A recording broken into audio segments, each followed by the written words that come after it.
Сегодня мы поговорим о силе Сёгуна Страны Солнца, мощь легендарного дракона, как он ее получил и при чем здесь истребление клана Ями. Здорово, ребятки анимешники, у микрофона Зик. А вот ребята, которые оставили свой коммент под прошлым роликом. Ну а мы начинаем.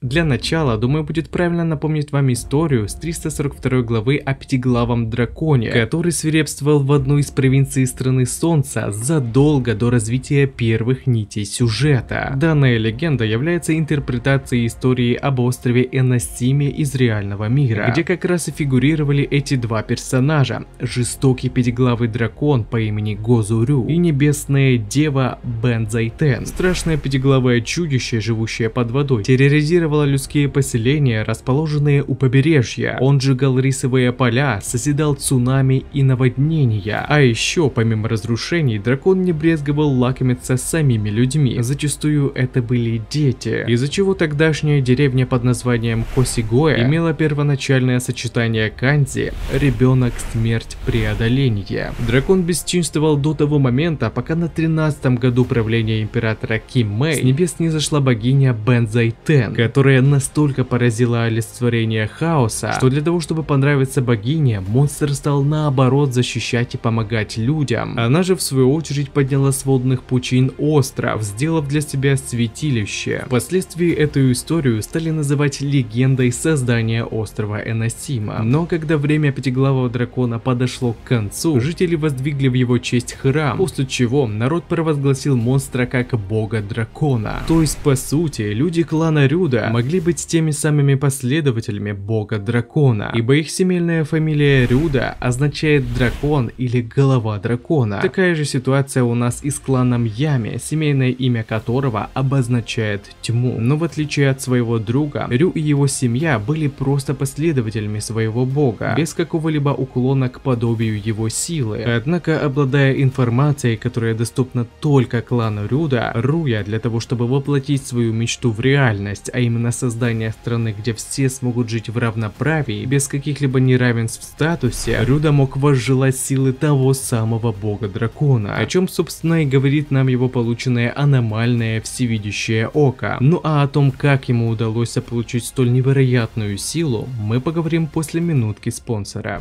Анизон – проект для просмотра ваших любимых аниме. Сайт оснащен интуитивно понятным интерфейсом, а благодаря фильтру вы сможете быстро отсортировать аниме по жанрам и ознакомиться с каким-то новым тайтлом. Присутствует также и система рейтингов, которая покажет вам лояльность аудитории к выбранному аниме. Ну а во вкладке расписания вы сможете быстро и удобно узнать дату выхода желаемого ангоинга. Смотреть тайтлы вы сможете в HD качестве, при том, что с той озвучкой, которая вам больше всего нравится. А еще пользователям доступны собственные списки для сохранения тайтла в определенные вкладки. Анизон. Смотри аниме просто и бесплатно.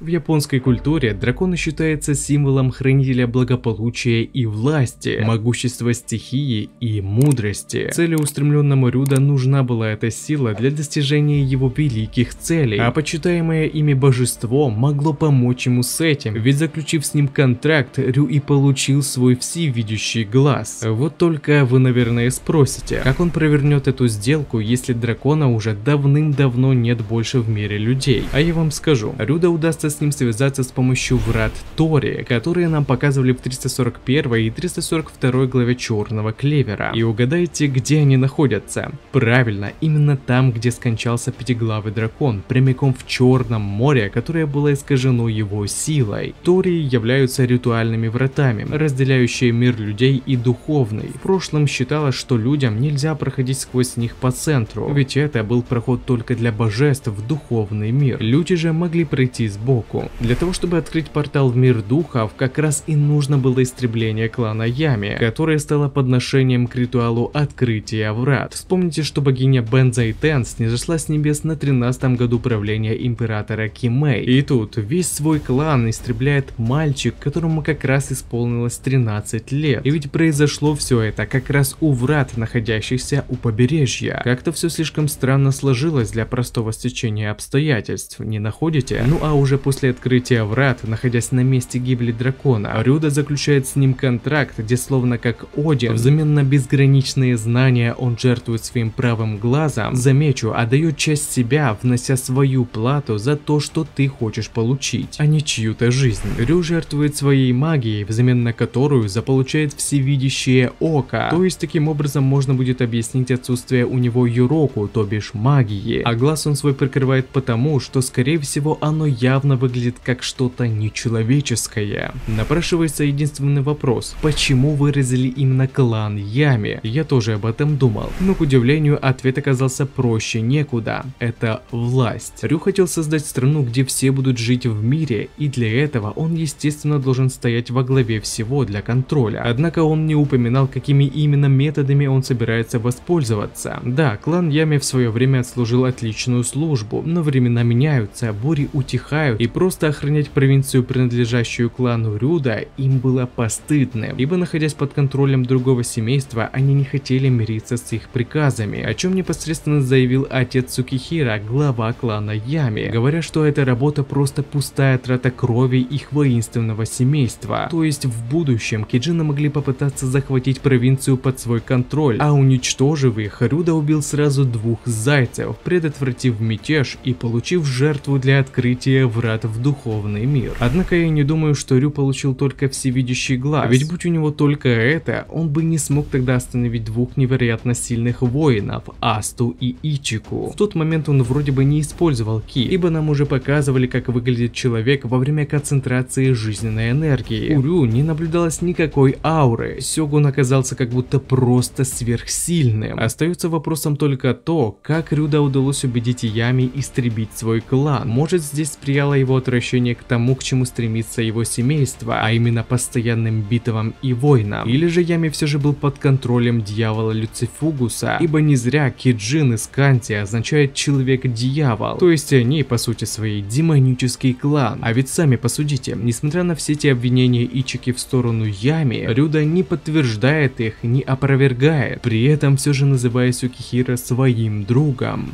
Ну что, Рюда, дракон, Рю, Гозу Рю, посмотрим, что ты нам покажешь в сражении с паладинами. Раскрой нам свои тайны. Расскажи о семерке драконов, созданной за свое правление. Уж очень много все связано с этим мистическим существом, и будет очень эпично, если же Рюда действительно окажется не таким прекрасным, как кажется. Давай же, Рюда, я хочу знать о тебе больше. Что же, на этом ролик подходит к концу. Пишите свои мысли по поводу этого ролика, выскажите свое мнение, что вам понравилось, а что не понравилось, и несколько комментариев попадут в следующие роли. Если тебе понравился ролик, тогда лайк и подписка для меня будет лучшей благодарностью. А также не забываем про колокольчик, ведь в последнее время не всем приходит уведомления. Всем спасибо за ваш просмотр и всем пока-пока.